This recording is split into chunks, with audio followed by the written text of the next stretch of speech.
Hello, hello, hello. This is Sean Sims, your host of the Outsiders podcast.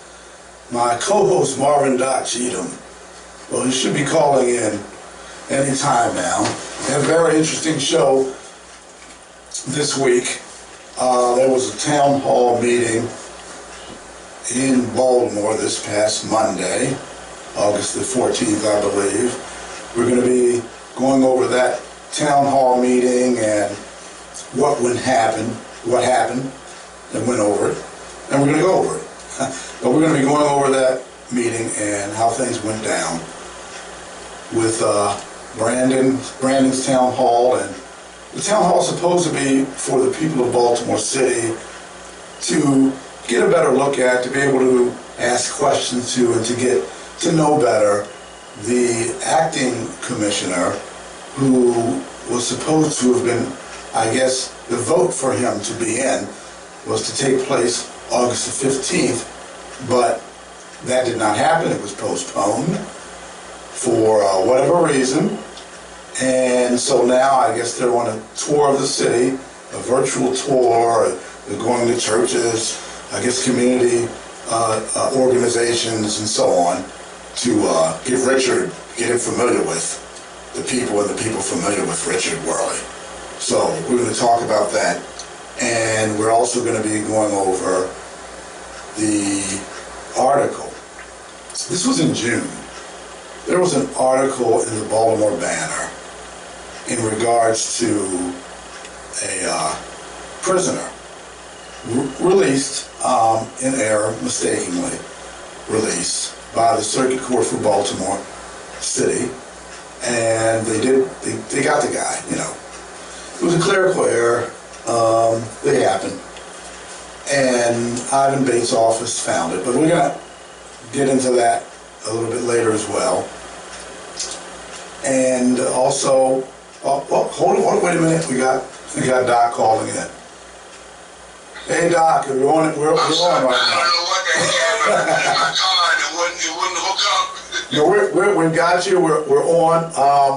I just let everyone know that we're going to be going over the meeting and what happened with prisoner release in June, a clerical error, and also squeegee. We'll touch briefly on the squeegee.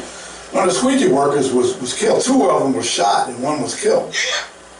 So we're going to talk about that as well. And of course, we're going to talk about what's going on with your brown line, how you want to have that brown line service set up so that people in Baltimore City can have their own line where they can move around and have the buses take them places, just like everybody else. I think that's fair.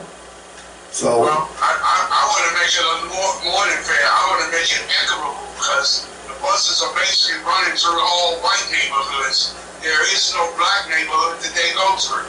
Yeah, you know what? Let's just start off with that. What's going on? Because we met over that. You had the Afro newspaper covered at Henson Park, your park, Matthew Henson Park. But could you let the people know what's going on with the brown line that you are advocating? There right now is something called Charm City free buses. They are buses that run Monday through Sunday on an average of about 8 hours a day. They are free. For the most part, they come through downtown. They are meant to accommodate people who work downtown or are visiting. But it also includes Saturdays and Sundays.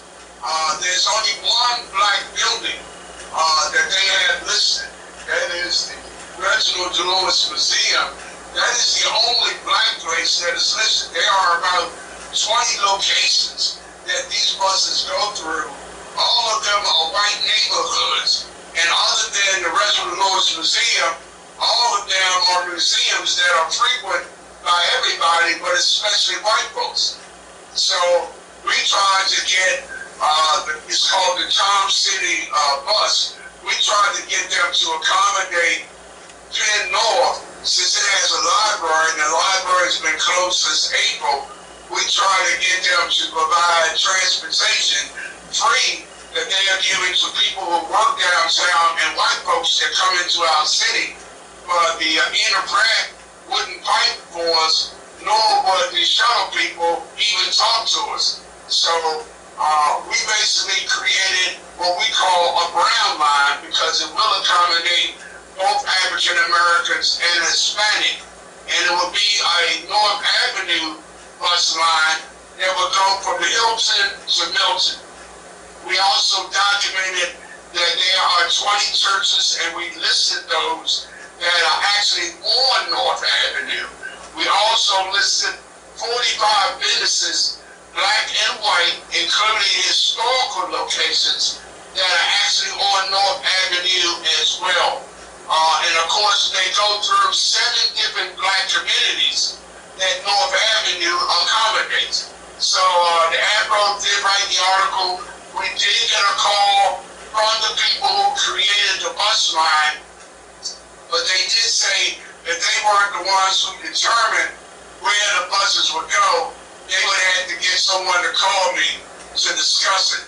They seem to be receptive to our issue, and that is that they got a bus line that basically accommodates folks who don't live in Baltimore City and a majority of white folks. But not one of those buses, there are 4 of them, and they travel almost all day.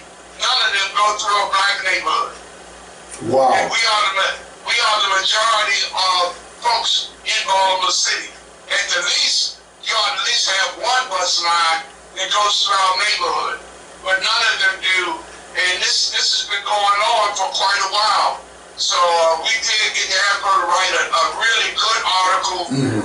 We have contacted Attorney Moore, who's in charge of the Equity Commission. We did lodge a complaint with her office. We also sent it to the members of the City Council, but them folks don't seem to give a damn about anything if it does not affect them. Oh, the gelding. That's what I call them. This Baltimore City Council is nothing but a gelding. And I'm not surprised at all that you haven't heard from them. I've actually called her twice, sent her an email. I'm speaking of Felicia Porter because of what happened with the Brooklyn Day Massacre, that mass shooting. And I'm going to segue back to you, Doc, but I just want to let people know that what you're saying is spot on, because the city council, they haven't gotten back to me. I did courtesy copy all the other members of the Baltimore City Council on the letter I sent to Felicia Porter, except Ryan Dorsey, because he's a complete waste of space. So I didn't waste my time copying we sent a copy of the Afro article, which was an outstanding article. We sent it to all the members of the council. We also sent it specifically to Ryan Dorsey. We also sent him an email and a text message because he evidently is chair of the Transportation Committee for Baltimore City Council. But of course, we sent it to the mayor, the president of the council, the controller, and all of the members of the council. And not one of these folks have even called to at least express some concern that we're in a black city and you got 3 buses running almost all day, Monday through Sunday, and none of them go through a black neighborhood. Yeah. This is why we had to go for term limits. Now we need to go for recall because they have 3/4 of these elected officials that are in the city council need to be removed. They don't communicate. They don't even communicate back when you send something to them. No, I can tell you firsthand, same thing is with me. I don't get a communication back, and there should be some type of mechanism, whether it's a recall, whether it's a remove and replace, where you just simply tweak the charter that has it in there already. But there needs to be some type of mechanism to pull out, get rid of those who are there who are just getting a check. They're getting a paycheck, taxpayers' money, and you're wasting the money. It's a waste of money. They're not doing anything. They're just getting a check. That's taxpayers' money that they're getting. Okay, people. I don't know if you know that or not. So. Oh yeah.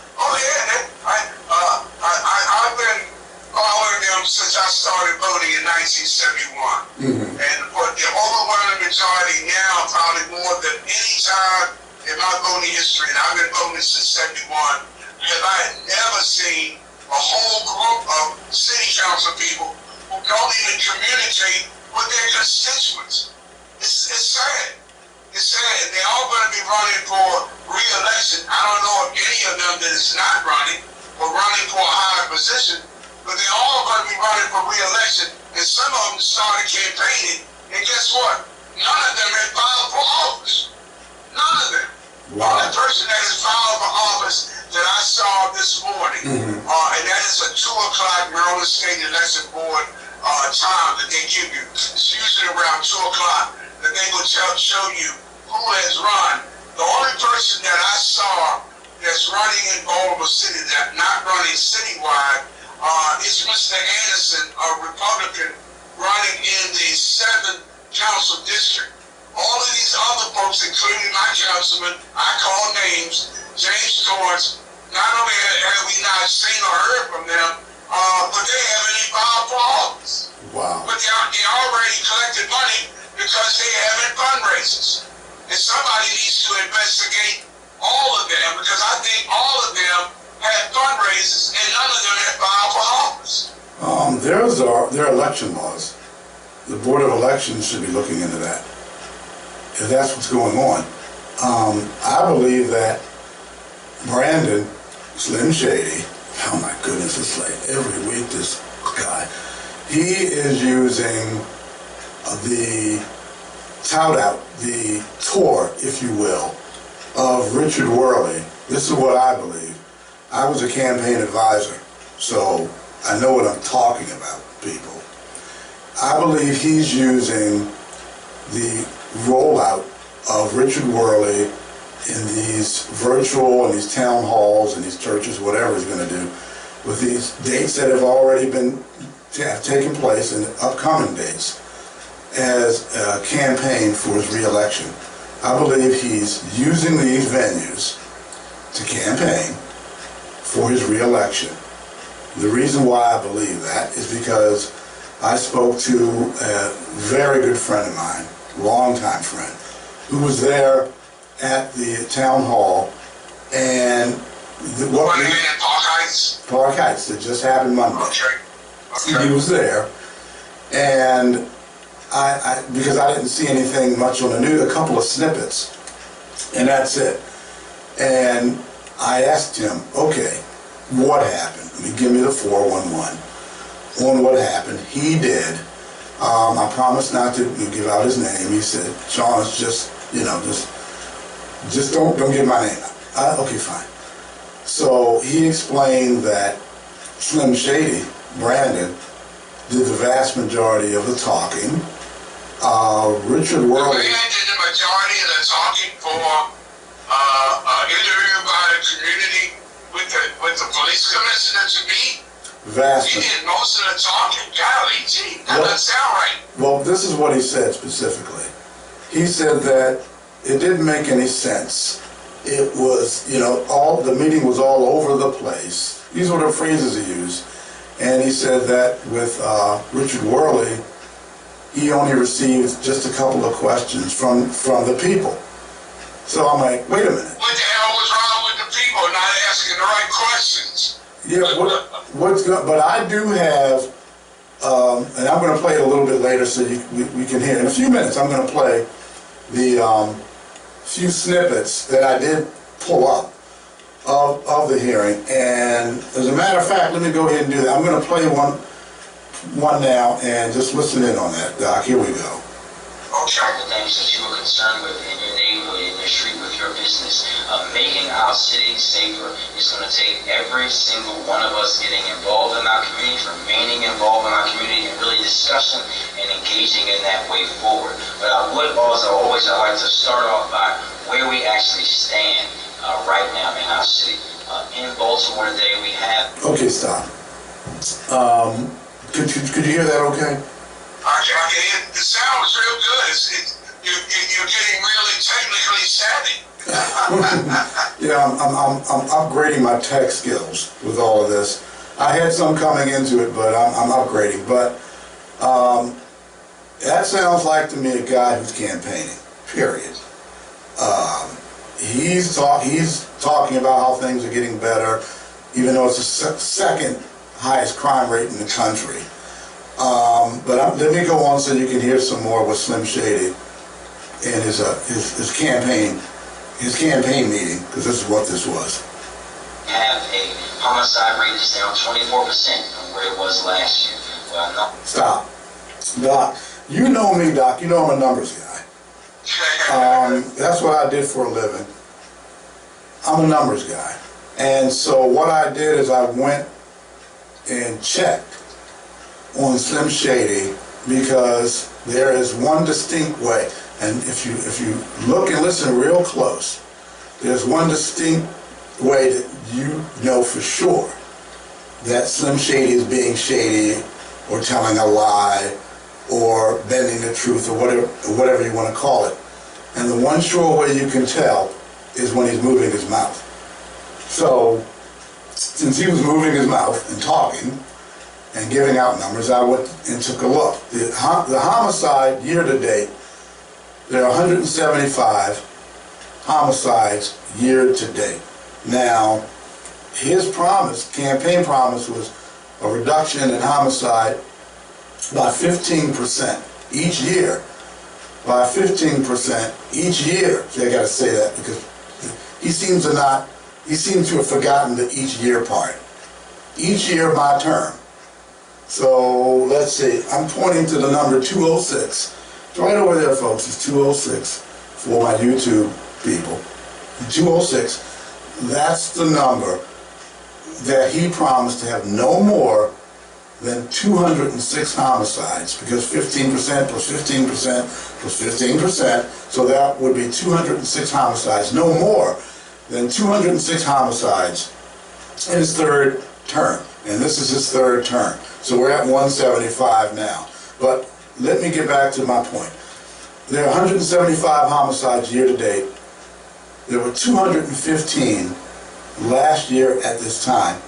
So the homicide rate has ticked down. It is 18.6%. But here's the problem that I have, and everyone else should have this problem with Brandon. That's not true. He said 24%. Now, I went on his website, the mayor's website, on neighborhood safety and engagement, their dashboard, those are their numbers. And last week, the homicides were down 25%. That's what it said. It was a little over 24, whatever. So I'm just saying, I'll round it up, 25%. The homicides over the last week. Now, Doc, now, people, you need to listen to this, because this is important. Because you're not being told this by anyone else. Because the outsiders, we give the inside information, and we are the true straight shooters. The homicide rate, it's murder. The murder rate over the last week, since he's been having these town halls, has gone up 6.4%. Because you do the math. If the homicide rate was down 25% last week, but it's down 18.6% the next week, that means you've lost 6.4%. Your numbers are getting worse. Correct me if I'm wrong, Doc, but isn't that what that means? It is, but what really troubles me is if this town hall meeting was to have the recommended police commissioner field questions, they aren't asking the right questions. Why don't we ask anyone who wants to be police commissioner what brought about the consent decree, which means the police department was found guilty of 3 amendments to the Constitution of the United States. What brought about that issue? And were you there? And yes, we know you were there because you were on the police force. Why do we have illegal arrests? Weren't you there during the illegal arrests? We need to ask him, weren't you there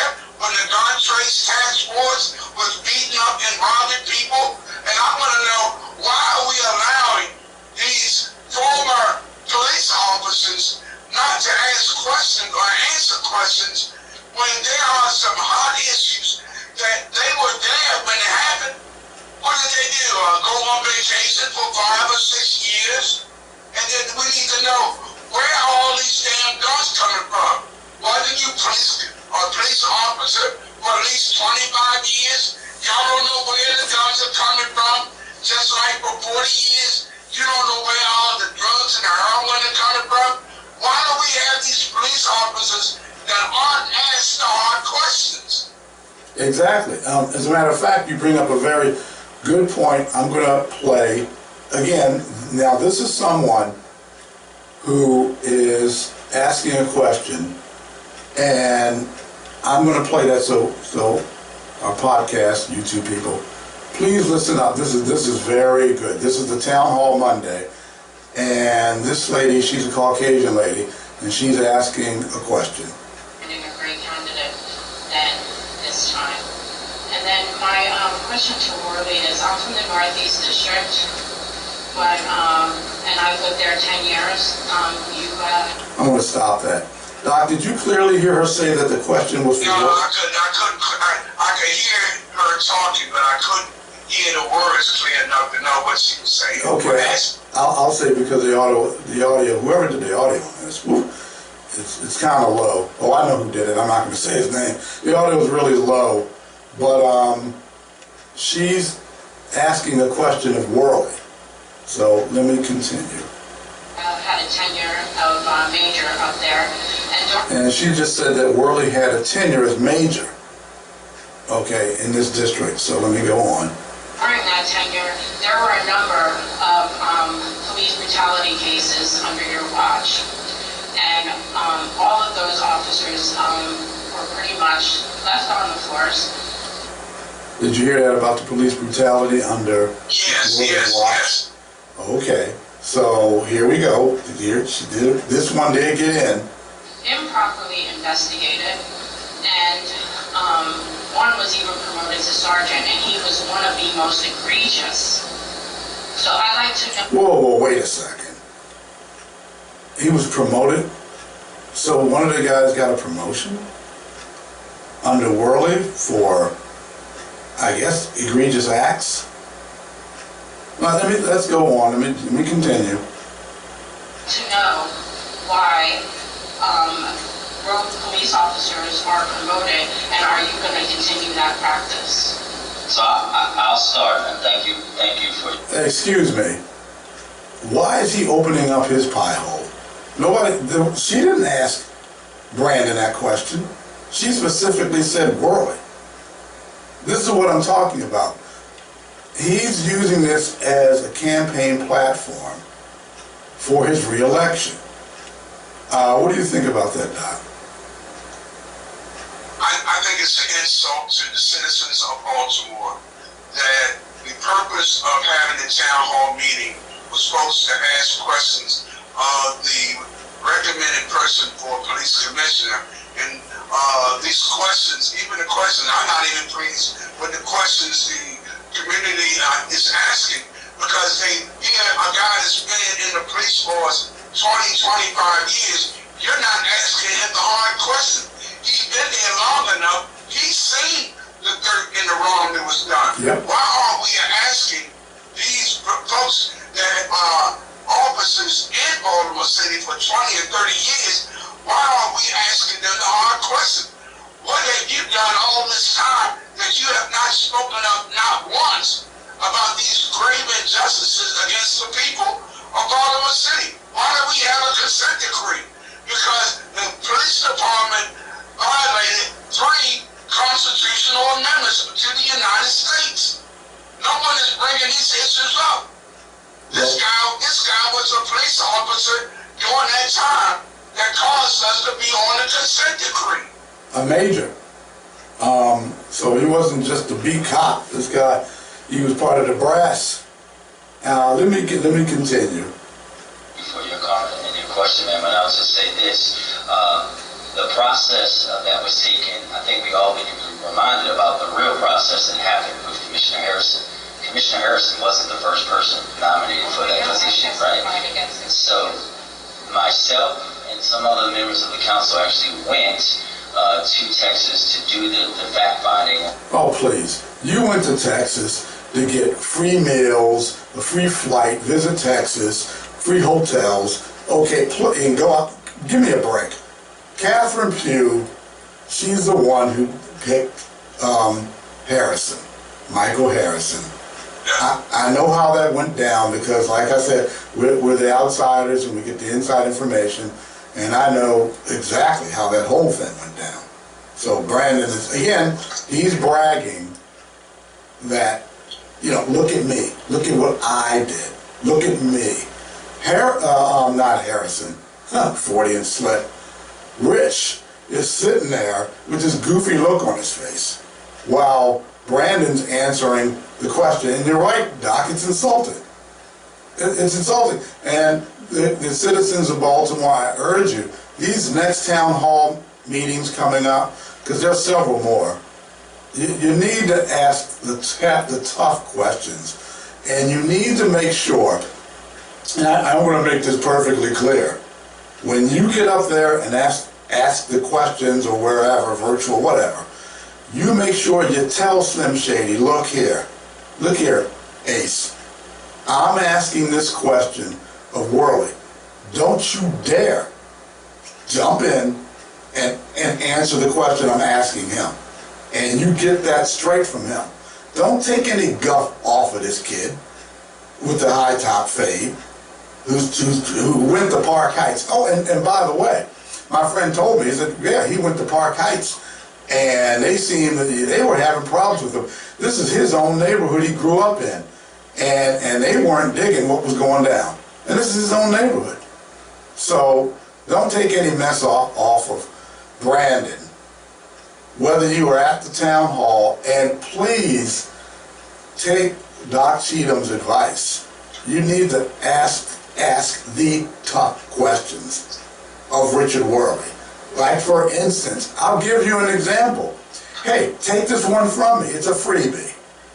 Why was the crime scene wiped clean the very next morning? It wasn't even 24 hours. And this was the biggest mass shooting ever in the history of the city. Do not let Brandon jump in and deflect and talk about how great he is and talk about what went on in the past and talk about Michael Harrison and talk about Texas and talk about everything else and jump in. Don't do that. Hey, Richard, what happened? Why did you wipe the crime scene so fast? Let him answer that question. Doc, what do you think of that? Those are the right questions. You know, the issue that I'm going to have initially, you know, it is clear that not only were the right questions not asked, but we are avoiding recent issues that have taken place, dealing with this scene in Brooklyn. And that is, why were there 911 calls made and they were not answered? Yep. You know, why are there 911 calls and we're not hearing the police, their reactions to having gotten these calls? And some of the folks that we have that are answering these 911 calls need to be, I think, questioned, because yes, the people making the calls are really excited. Someone has gotten shot, someone has gotten injured. And of course, they're not certain where they're located. They're not certain. You know, you need to be calm when the issue is a very challenging issue. You need to be calm how you talk to people, because they are excited. And you know, you got to calm them down and let them know you're there to help them. But you need them to listen carefully to the questions. When I listened to at least 5 of these 911 calls, it was clear to me that the person accepting the calls got just excited as the person making the calls. Well, that definitely should not be. You're supposed to be a professional. You're supposed to know how to handle that situation. You're supposed to be cool and calm and get the correct information so that you can get the officers the correct information to get them to the scene of whatever event's taking place. I would would say there's one thing that many of us can learn from P.M. Smith and the many great statements that he made. It's all about relationships. And, you know, if the police do not have relationships with communities, such as my own, that I'm meeting with the police department in the Western District tomorrow, trying to better the relationship between us. But if you don't have a relationship with the community that you serve, what good are you? You're of no use if you're not serving the people that need the help. I agree wholeheartedly. We're going to keep an eye on these town hall meetings, the next one coming up. And if people need to ask those tough questions of Richard Worley, focus on Richard Worley. If Brandon proceeds to attempt to ask a question asked of Richard Worley, then stop him, interrupt him, stop him, and let him know, sir, I am being respectful. I'll be the one who, I'll be the one who slaps him around, metaphorically, because of the name calling, which are accurate. I'll do that. Let the outsiders handle that. But how long was the town hall meeting? I think it was like an hour and a half or something like that. Oh Lord, that long? Yeah, it wasn't so long. I mean, from what I heard, it was a hot mess. from what I was told, it was a hot mess. But what I want to do is this. And what you just said is a great segue into what I want to talk about now, and that is on the article of the Baltimore Banner. I don't think I've ever mentioned them on a show, but they did an article June the 16th, and it had to do with a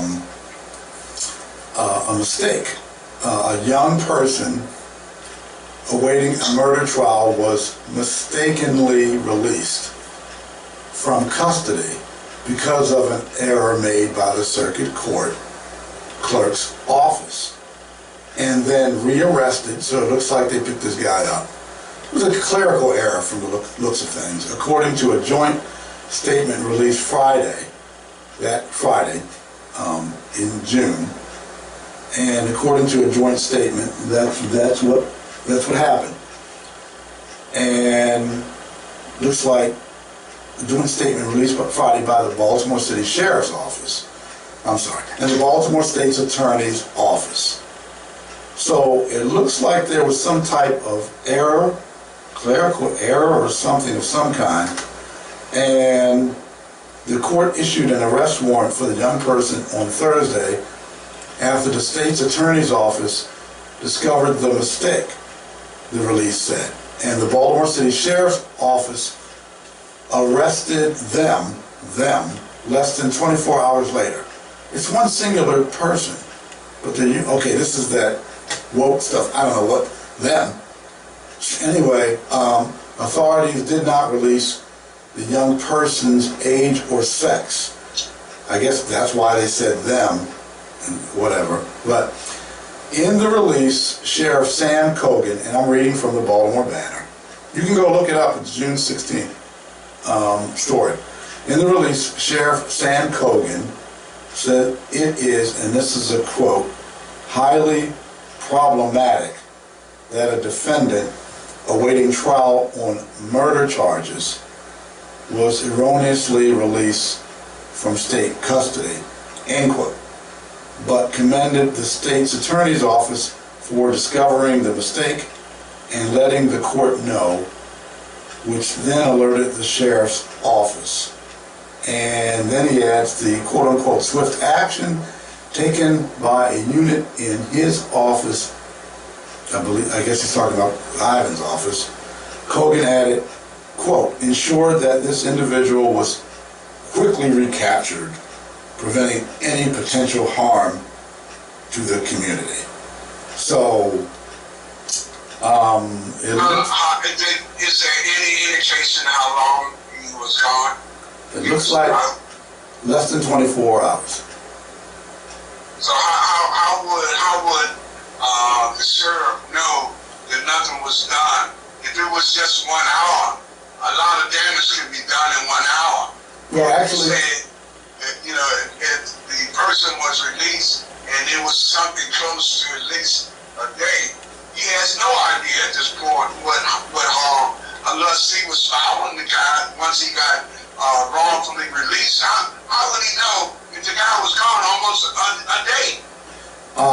That would be my question. That's an excellent question. How do you know what he did or what he did not do? Or are you saying he checked into a hotel and he was there the whole time? You don't know where this guy was, evidently, until y'all picked him up. And if it was anything more than a few minutes, anything could have happened when the person got released. Well, the state's attorney, Ivan J. he uses his middle initial. Ivan J. Bates added that the incident, quote, highlights the importance, end quote, of collaboration between the two offices and the court system. Now, I had warned people. I warned you. Again, I'm saying this. I said this a few weeks ago about Judge Finn when she dismissed a murder case. Now, this is a different situation. What happened with Judge Finn is a difference. This is apples and oranges. You have a judge that has the case before her. Then you have the state's attorney's office saying, well, our assistant state's attorney, he's sick, he's ill, has a flu, has a doctor's note, just need a 1-day delay. And then the judge dismisses the murder case, dismisses it. This situation, because that situation with Judge Finn is egregious. That was done intentionally. That was egregious. She could have simply just given the 1-day delay, but she dismissed a murder case. This was a clerical error. This was a mistake. From the information that I'm getting, this, and I'm talking from people high up, this happens on a fairly regular basis. I'm going to make that perfectly clear. And the Circuit Court for Baltimore City is in a situation where they, just like the police department, which is anywhere between 700 to 300 officers short, hence the high crime rate, that these people, and the crime rate is up 13% overall, that the Circuit Court, they're being slammed. The judges are being slammed, the dockets are just through the roof. And this, what happens with these clerks, because the sheriff gets the docket and gets the information, it's put in the computer, courtroom clerk takes information, sometimes clerical errors happen. That's why you have, and this was explained to me, this was by higher-ups. I'm talking people who used to work for the mayor's office. I'm talking people who were the heads of unions. They explained it to me because I read this article. I said, let me call my peeps. Let me call some friends of mine who are very high up, and they know how this stuff works. And they told me, Sean, they said, Sean, the editing, there's a department or checks and balance system. It's called editing. They get the docket. And their job, this is what they told me, their job is to make sure that when things are put in the computer system, that they are, clean. Everything is crisp and clean. I's are dotted, T's are crossed. And if there's anything that pops up as a red flag, that they jump on it, take care of it, etc. And that murder, because this guy was a person, I should say, them, they, what, we, our, whatever you want to call them, was up for murder. So something like that being put in the system would throw a huge red flag. Wait a second. This person is up for murder. They're waiting murder charges, okay? And it was erroneously released. They were he, she, it was, they, them, they, ours. Did I cover everything? Erroneously released from state custody. That's per Sheriff Sam Cogan. So this was explained to me, and I asked, I said, wait a second, well, does this happen often? And yes, this happens on a regular basis. That's the scary part, Doc. This is a story that the Baltimore Banner ran, but this happens on a regular basis, a semi-regular basis, but people don't know about it. The Baltimore Banner, somebody obviously went to them and said, hey, this is what happened, and of course they spoke with the sheriff and Ivan Bates, and this is a serious situation that I warned about. I said they were having issues down there. We did a podcast and we did a show when we were with WMEG. We're no longer with them, but when we were with them, we did that show, and I talked about it. And Doc, did I not warn people? I said, I have to warn you, this is going on. They don't have enough people. It's a mess down there. You got a 25-year-old who doesn't know what he's doing, running things. There's going to be some things happening. Doc, did I or did I not warn the people of Baltimore City? You warned it, and you made it very, very clear. And I think that I guess add an addendum to what you were asking months ago. I really think between the subpaper, the Banner, and the Baltimore Brew, a question, or not a question, a statement being made by the police department needs to be put in question as a result of an audit. They keep telling us we had 300, we had 500, we had 700 officers that we don't have anymore.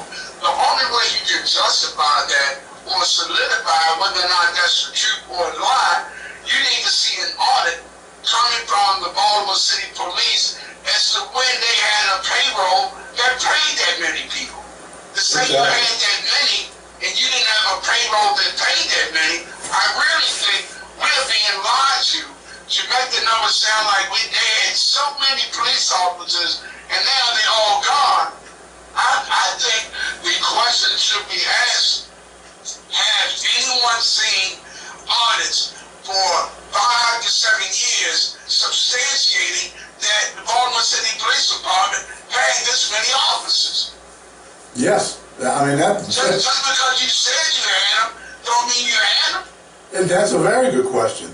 And I don't believe 80% of what I hear from the police. I don't believe. It's no accident that we're on a consent decree.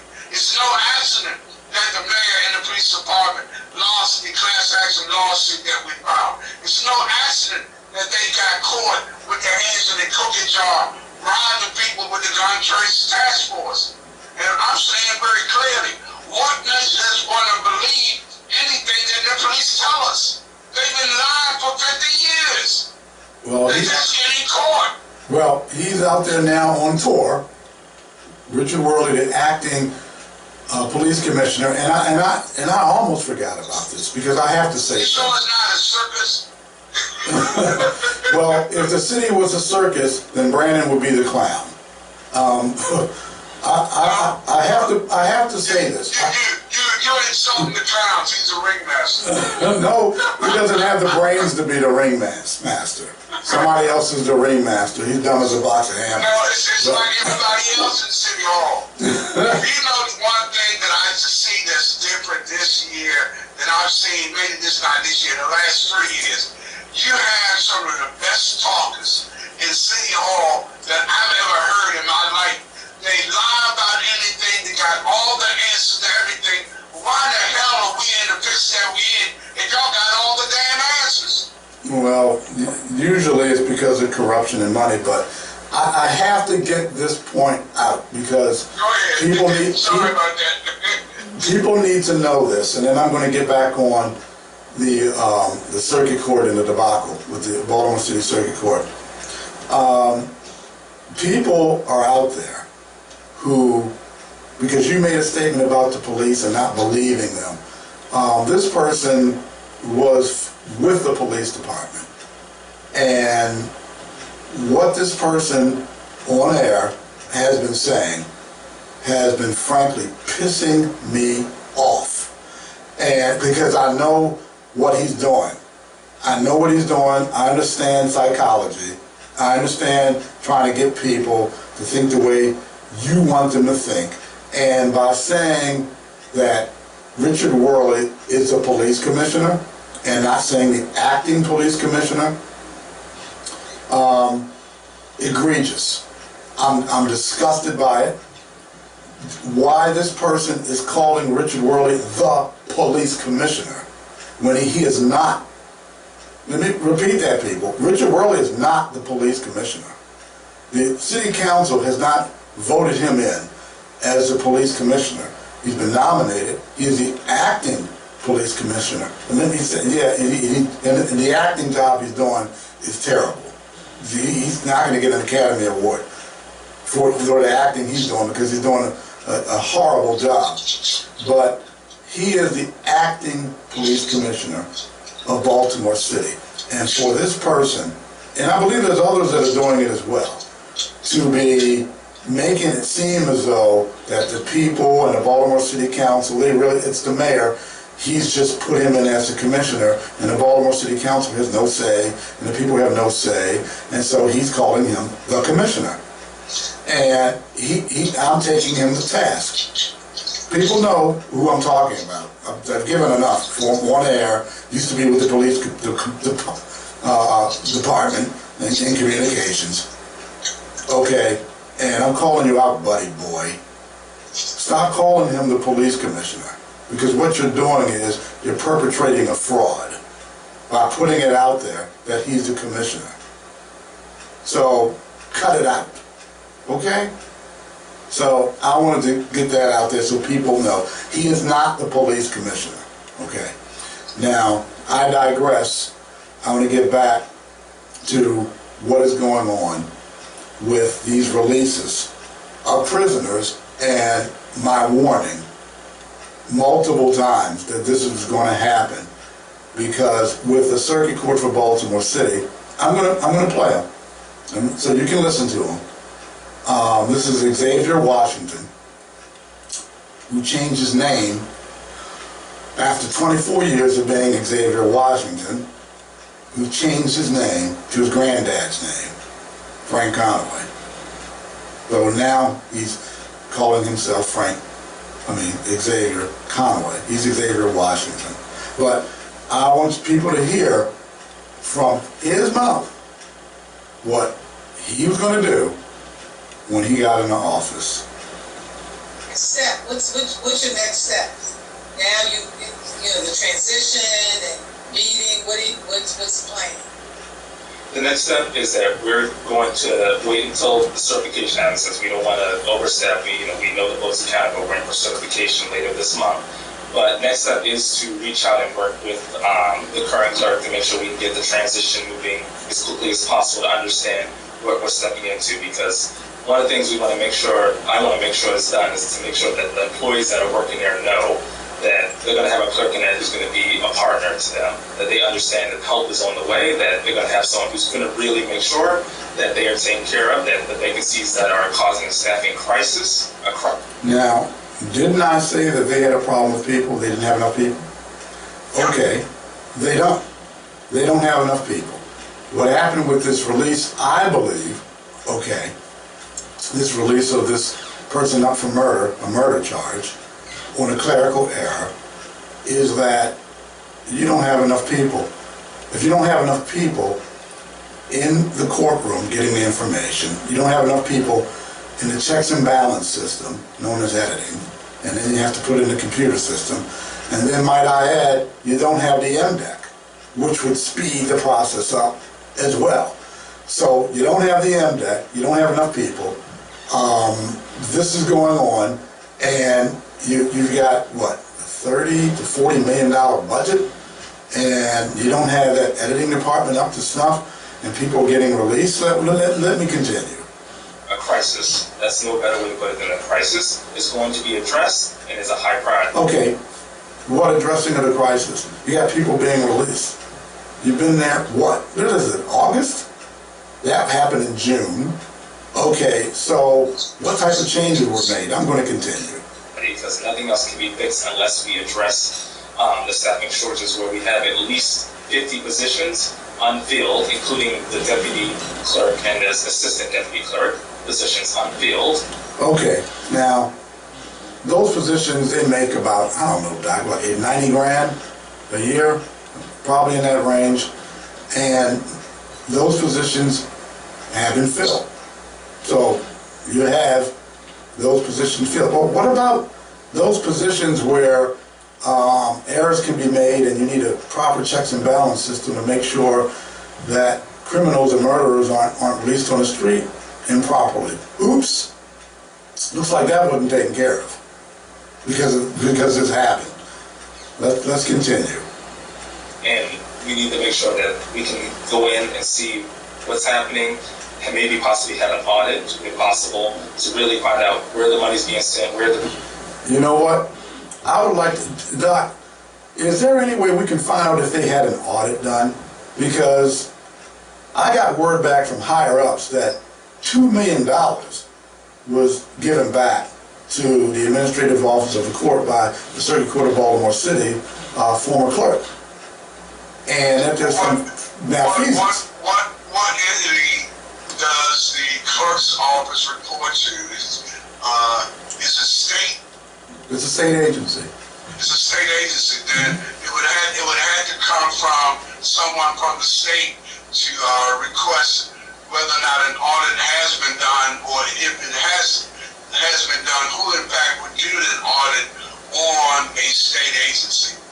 I think the question has to be posed on the state to find out who would do an audit, and then if you find out who would do an audit, then find out whether or not they actually did one. Okay.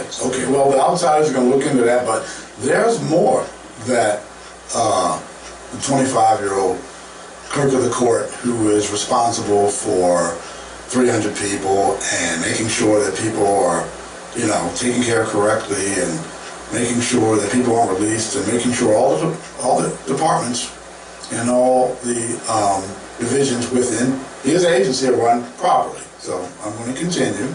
Where the resources and how we can get that aligned, so we can step in day one, hit the ground running, and really try to get these problems fixed as quickly as possible and efficiently as possible. Well, there's problems, kid.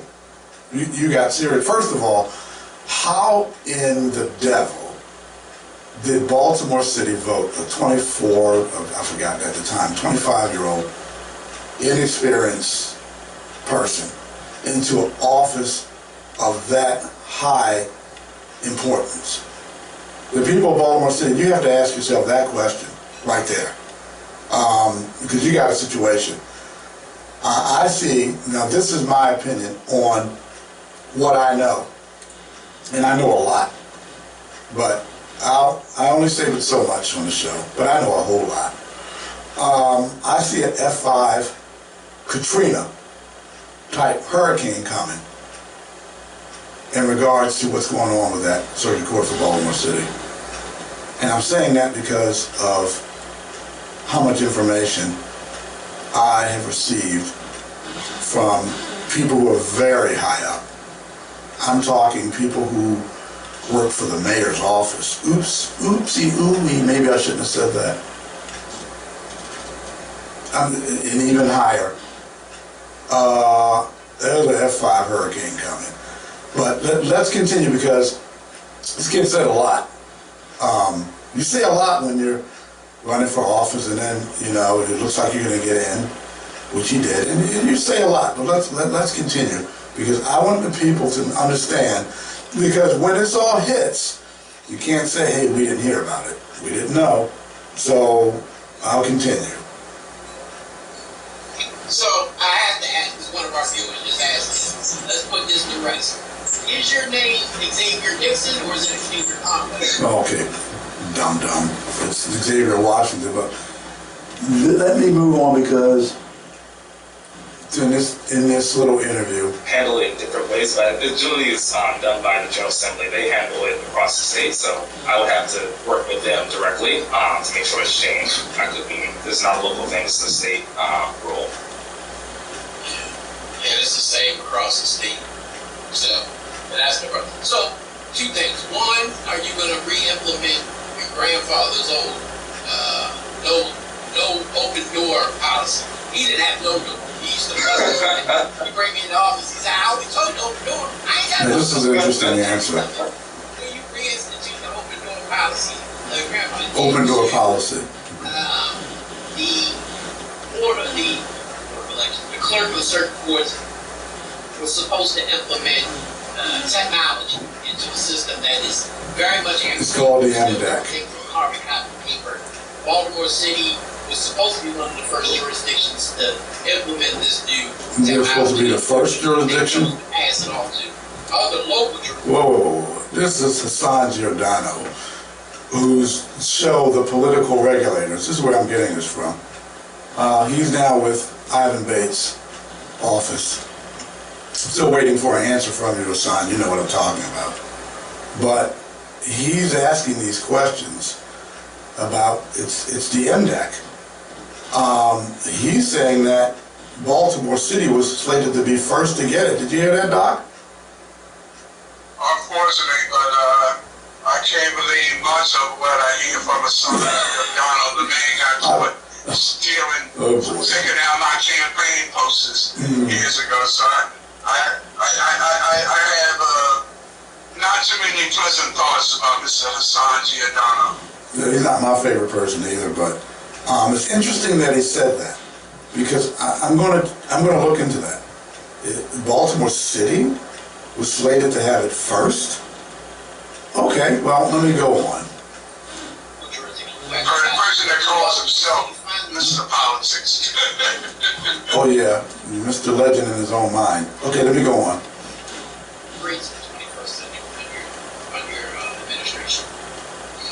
That's two good questions, and I'll address the first one quickly. Yes, we will have an open door policy of some sort. That is a bald-faced lie. Period. There is no open door policy. Frank Sr. had an open door policy. I would go to visit Frank Sr. We would talk business. So on the occasions I would go visit him, the door was open. So you just knock on the side and, hey Frank, sometimes I had a friend, usually I had a friend with me, but we would talk, shop, what's going on, business. There is not, because I've been to the circuit court for Baltimore City, and there is a doorbell or ringer or something on the door, which is closed shut, Doc. It's closed shut. It's like security. It's like Fort Knox or something. You got a ring and it. No. So this was a bald-faced lie. I'm going to go on because if you're going to lie about this, then you're going to lie. More than likely, I found in people on my 58 years on God's green earth that if they lie about something initially, then they're going to lie about everything else. And I would like to interject this for the record. Sure. I'm happy that Frank Conaway Sr. Married my second wife and I, so I did have a number of occasions to go into Frank Sr.'s office when he was the clerk, and there was no door there. There was an open door policy. I don't know what this young kid is talking about now, but I do know to substantiate Frank Conaway Sr., I consider myself a friend, and he was at one point my elected official because I lived in that area. But I do know when I did get married, there was no door. You could actually go walk right into his office. Okay, so confirmation and reconfirmation about Frank Conaway's door, but we'll continue with Frank Conaway Sr. Senior, yeah, that, please. Let's let's make certain we say senior. Senior. And I don't know what this issue is with this guy whose elevator doesn't go all the way up. No, not junior. Hey, I'm talking about junior, that's yeah. right. Hey people, if you're not really doing anything, you got like 20 minutes, a half an hour to kill, get yourself some popcorn, pull up YouTube, and pull up Frank Conaway Jr., pull him up, and watch his videos.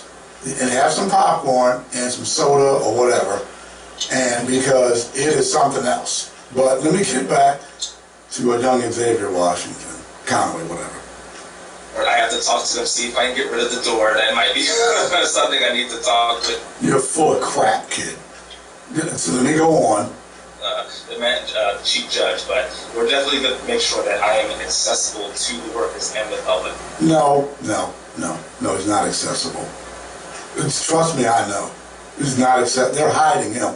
They've got him behind this person, behind that person. They're hiding him. So trust and believe me, he is not acceptable. So that's another lie. Let's continue with the lies. Public, that comes in all different forms, not just through Open Door, but making sure that I work with the employees at the courthouse. Another lie. Let's keep going, because everything he's saying is Bravo Sierra. That's a military term. You know what the B and the S. Okay, it's Bravo Sierra. There's nothing but Scheiße coming out of this kid's mouth. That's German for the nice word in German is manure. That's the nice word. You know the other word. That's what's coming out of his mouth right now. Let's continue. I talked about on my platform that I'm going to at least once a week work in each one of the offices. That's another lie. Let's keep going, because the lies just keep rolling and rolling. Everything he's saying, he's not. As a matter of fact, he's never there at work. I've heard he doesn't even come in. What is he at home? Playing video games? Is there a new video game called Clerk of the Court for Baltimore City?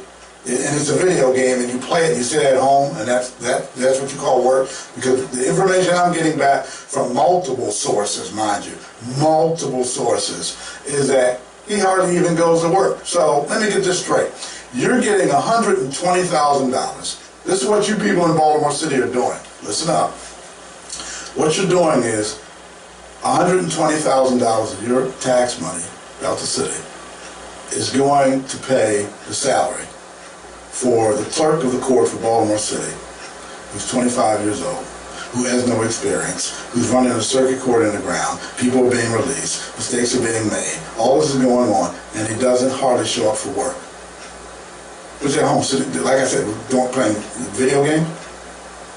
And that money is being paid for his big fat $120,000 a year salary. Let me continue. The offices, shoulder to shoulder with the workers, because I think the clerk should actually know what it's like to be. No. This shoulder to shoulder is, again, Bravo Sierra. At the ground level, to actually work side by side and help solve. No, this is not happening. This is not happening. This is quite the opposite of what's going on. Let me continue. These problems, so I think that's one thing that's going to really help boost morale and let the workers know that I'm not just going to sit off. No. Boost morale. This is a joke. This is a joke. The morale is very low. Very low. How's the morale going to be high? And you're sitting there going, get this 25-year-old kid who doesn't know what he's doing. He's being controlled. He's a puppet of Lord knows what kind of knuckleheads that are there in the office. So seriously, let's go on, because the people of Baltimore City, you're going to learn more people. There's going to be more coming out, and more coming out, and more coming out about what really goes on and how important that circuit court for Baltimore City is. Because people, I guess they're not getting it, but they're going to understand. Sam Cogan understands. Ivan Bates understands. They understand. Let me continue. Office, and they're never going to hear from me again. That they're going to see me, they're going to hear from me. No, they don't hear. Another lie. Next. Phone lines are going to be open. Calls will be returned. Another lie. That's a lie. Next. And that's going to be one of the most crucial aspects of the clerk's office, is to make sure it's... As a matter of fact, hey, Xavier, I know you listen to the show podcast and you watch it YouTube. I know you do. Anything that I said that wasn't true, I dare you to say what I'm saying is not true. You're telling the truth. I dare you. As a matter of fact, I'm giving you a free, open, and Doc, how's it sound? He can come on this show. You got carte blanche, kid. You can call me up. You got the number. You got the number. You were supposed to come on before, but you chickened out. You did an Antonio Hayes. You can come on, kid, anytime you want. Hey, Sean, I want to come on because what you said that I was lying, and I want to come on and I want to straighten out the record. Who do you think you are? Okay, kid, you got the big britches on. You're the clerk of the court. You're the clerk of the court. Call me out on that. And I'm going to continue. And then we're going to get to the end of the Outsiders podcast because Doc and I have somewhere to be. So let me do this real quick. A public service centered office, and that's what we're going to do. As for what is this, Forrest Gump? I'm Forrest Gump. Go ahead, kid. Go ahead.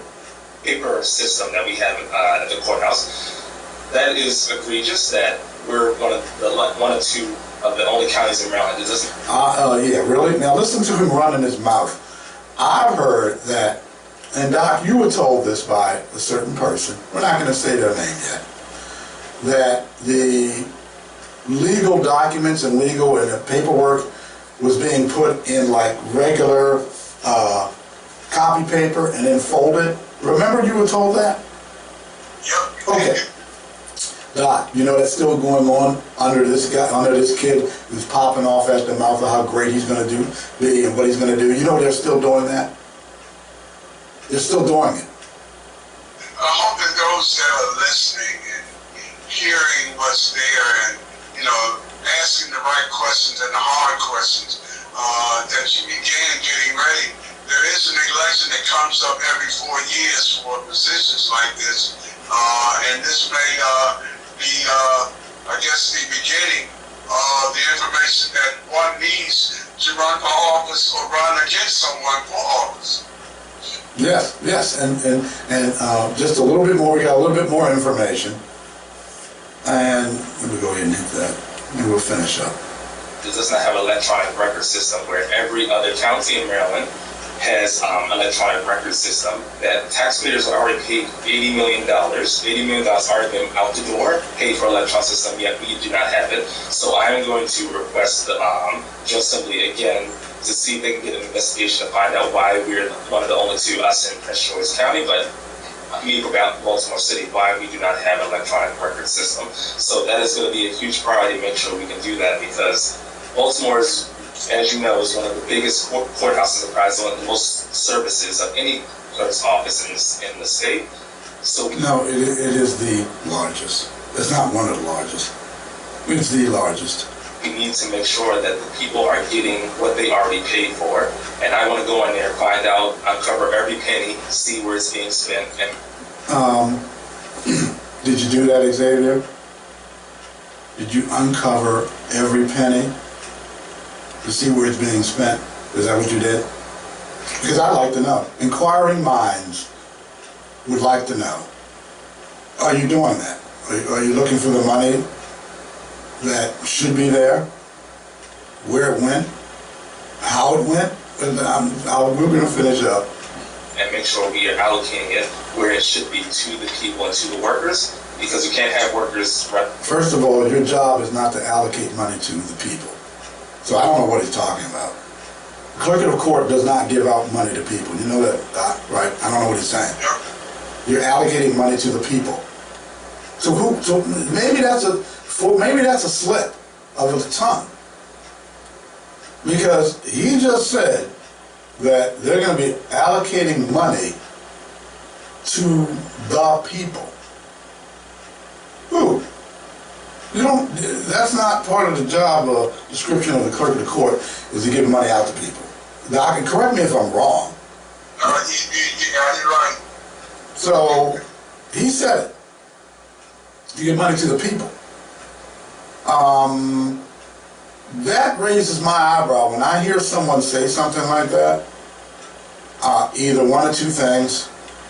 Either they're just stupid and they don't know what they're talking about, or there's money that's going to be given out to people. And they slipped. One of two things. But I'm going to finish up. We're going to finish up. We're going to keep an eye on the circuit court for Baltimore City and what's going on. Baltimore Banner. It was a short article, but seemed pretty accurate. There was an error made, and people need to know that there was an error made. The clerk of the court's office, circuit court, more's going to come out of that, come from that, and what's happened. So just keep up with the Outsiders podcast and on YouTube, and we're going to let you know. But Doc, we're going to a meeting, because I've got it, you know, we're part of this, and I actually helped to set this up, getting some certain people together, moving and shaking. But could you tell the people what's going on with this meeting in regards to the bike lane? Well, I know that the various communities that have concerns about things that they have heard and statements that have been made purportedly by elected officials, that a number of individuals who are represented by the councilman of the 7th Council District are going to BCCC today. I believe the time is at 5:30 for the councilman's town hall meeting. And I do understand that there are some significant concerns with reference to purported bike routes that are purportedly going to go through Gwynns Falls. And I do know that I attended the meeting that these communities had last week. And missing in action was the councilman. The councilman was requested by the community to be at that very well-attended meeting, but he was not there. So I guess maybe he will explain the lie that he is told or is telling why he was not there. But I think as many people that attended that meeting, if you had another meeting, you should have counseled it, because you had a very large representation of folks who live in and around Gwynns Falls who are vehemently opposed to a bike lane. Yep, I was there. Former president of the city council, Lawrence Bell, was there, and Linda Batts, Mary Hughes, gave that at the Mount Ararat church, and it was quite a meeting. Wow. And then the young lady there, she came, she was with one of the bike trail people. I don't even remember the name. Yes. She was an employee. She was an employee with the bike trail people, and I was filming, and a few other people were filming as well. Giovanni Patterson was filming as well, and for whatever reason, she stands up to talk after she's listened to some of the people's questions, and she goes, "Okay, there's not supposed to be any cameras here. This is not supposed to be recorded." Whoa, really? It's not supposed to be recorded? Really? So, I didn't stop recording.